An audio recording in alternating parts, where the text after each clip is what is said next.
Satuan Petugas Pamong Praja melakukan penertiban terhadap sejumlah pedagang nasi di siang hari pada bulan suci Ramadan di pasar tradisional di Desa Lawe Rutung, Kecamatan Lawe Bulan, Aceh Tenggara.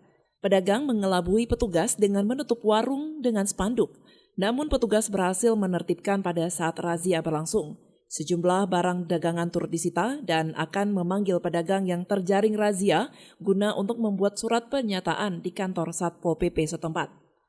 Kasatpol PP Aceh Tenggara Ramisin mengatakan penertiban pedagang nasi di siang hari di bulan suci Ramadan ini bertujuan untuk memberikan efek jera kepada pedagang dan agar lebih menghargai orang yang tengah berpuasa. Ya, memang itu benar kita lakukan mulai hari ini kita sudah melakukan tindakan.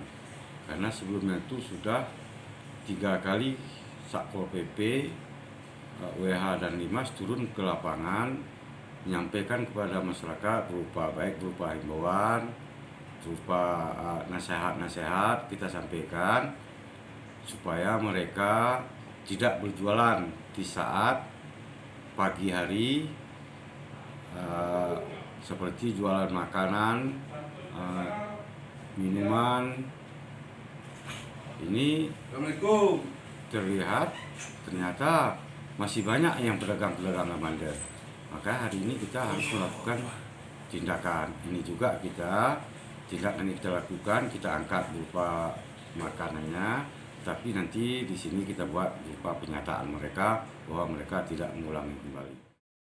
Dari Aceh Tenggara, Al Mujawadin melaporkan untuk Puja TV Aceh.